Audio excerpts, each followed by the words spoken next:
LB Nagar zone Karmanghat ప్రాంతం దుర్గానగర్లో Durganagar welfare association ఆధ్వర్యంలో 77వ గణతంత్ర దినోత్సవ వేడుకలను ఘనంగా నిర్వహించారు. ఈ కార్యక్రమంలో అసోసియేషన్ అధ్యక్షులు జగన్మోహన్ రెడ్డి జాతీయ జెండాను ఆవిష్కరించి గణతంత్ర దినోత్సవ ప్రాముఖ్యతను వివరించారు. ఈ సందర్భంగా మాట్లాడుతూ దేశ స్వాతంత్ర్యం, రాజ్యాంగం విలువలను కాపాడుకోవడం ప్రతి పౌరుని బాధ్యత అని తెలిపారు. అనంతరం అసోసియేషన్ కార్యదర్శి వెంకటేష్ మాట్లాడుతూ సమాజ అభివృద్ధి కోసం అందరూ ఐక్యంగా పనిచేయాలని పిలుపునిచ్చారు. ఈ కార్యక్రమంలో దుర్గానగర్ వెల్ఫేర్ అసోసియేషన్ సభ్యులు, కాలనీ ప్రజలు పెద్ద సంఖ్యలో పాల్గొని వేడుకలను విజయవంతం చేశారు. కాలనీ వాసులకు, పెద్దలకు, యువకులకు, కార్యవర్గ సభ్యులకు, నా తోటి మిత్రులందరికీ పేరు పేరున గణతంత్ర దినోత్సవ శుభాకాంక్షలు తెలియజేస్తూ, మరి ఆనవాయితీగా కాకుండా మనస్ఫూర్తిగా మనకు స్వాతంత్రం వచ్చినప్పటి నుండి 1947 ఆగస్టు 15న ఏ రోజైతే స్వాతంత్రం వచ్చిందో, ఆ స్వాతంత్రం వచ్చిన తర్వాత మనం ఎప్పుడైతే బ్రిటిష్ పాలన నుంచి విముక్తి చెందామో, చెందిన తర్వాత వచ్చినటువంటి స్వాతంత్రం తర్వాత మనము పరిపాలించడానికి కోసం ఈ యొక్క పెద్ద కమిటీ బిఆర్ అంబేద్కర్ స్ఫూర్తితో ఆయన రాజ్యాంగం పెద్ద ఎత్తున కమిటీ వేసి, ఆ కమిటీలో దాదాపు 2 సంవత్సరాల 11 నెలల 18 రోజులు సమయము ఆ రాజ్యాంగానికి రచించడానికి పట్టినటువంటి దాన్ని ఈరోజు అమల్లోకి తెచ్చుకున్నాం. కాబట్టి ఆ రోజునే మనము గణతంత్ర దినోత్సవాన్ని జరుపుకుంటున్నాం. దానిలో భాగంగా మరి ఎందరో మహానుభావులు, స్వాతంత్ర సమరయోధులు, గొప్ప గొప్ప మహానుభావులు అందరి యొక్క పోరాటంతో వచ్చినటువంటి స్వాతంత్రాన్ని, అదేవిధంగా స్వాతంత్రం వచ్చినటి నుంచి మనము అమలుపరుచుకున్నటువంటి రాజ్యాంగం ఏదైతే ఉందో, ఆ రాజ్యాంగాన్ని అమలుపరచడంలో మరి ప్రతి ఒక్క పౌరుని యొక్క బాధ్యతగా ఉంది.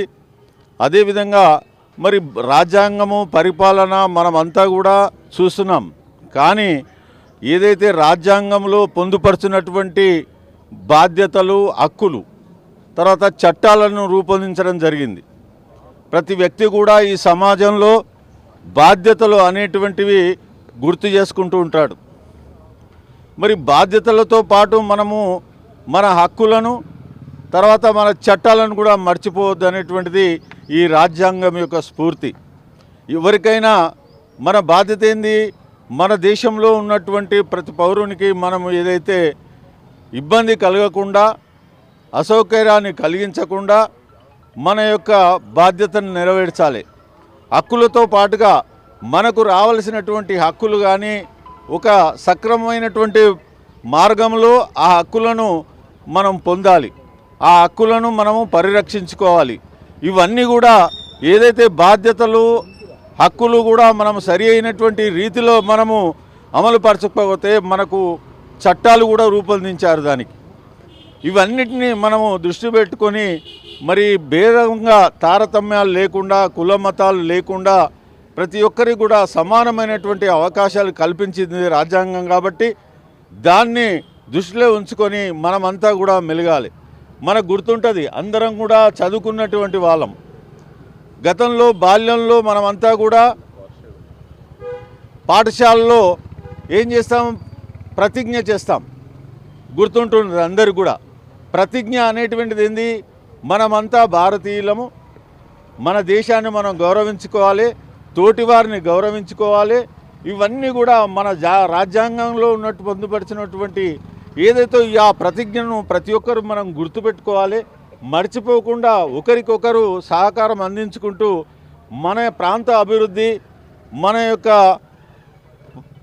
ప్రాంతం యొక్క అభివృద్ధి, రాష్ట్రం యొక్క అభివృద్ధి, దేశం యొక్క అభివృద్ధి చెందినప్పుడే మరి మనమంతా కూడా మరి సుఖంగా, సంతోషాలతో ఉంటాం. కాబట్టి వాళ్ళు ఇచ్చినటువంటి రాజ్యాంగ స్ఫూర్తిలో పొందుపరిచినటువంటి అంశాలన్నిటి కూడా మనము ఈ యొక్క గణతంత్ర దినోత్సవ సందర్భంగా మనమంతా కూడా ఒకసారి గుర్తు చేసుకుంటూ, అదేవిధంగా స్వాతంత్ర సమరయోధుల యొక్క వాళ్ళ యొక్క సేవలను కొనియాడుతూ, స్మరించుకుంటూ మరి ఈ యొక్క అవకాశం ఇచ్చినటువంటి మరి అందరి కూడా ఇక్కడ విచ్చేసినటువంటి కాలనీ ప్రముఖులకు పెద్దలకు అందరికీ ప్రతి ఒక్కరికి కూడా హృదయపూర్వక కృతజ్ఞత తెలియజేసుకుంటూ ఇచ్చినటువంటి చిన్నారి బాలబాలికలకు ఆశీస్సులు.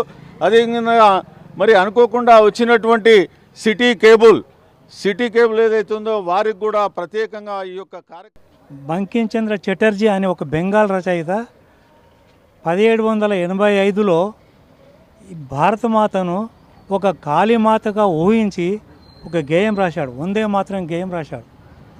ఈ వందే మాతరం గేయం రాసి పోయిన నవంబర్ 7 వరకు 150 సంవత్సరాలు అయిపోయింది. ఈ 150 సంవత్సరాల సందర్భంగా గత పార్లమెంట్లో, శీతాకాల పార్లమెంట్లో దీనిపైన ఒక 9 గంటల చర్చ జరిగిందనమాట. జనవరి 24 తారీఖు నాడు ఈ వందే మాతరం గేయాన్ని కూడా మనకు జాతీయ గీతమైన జనగణమనతో పాటుగా దాన్ని కూడా గౌరవించాలని తీర్మానం జరిగింది.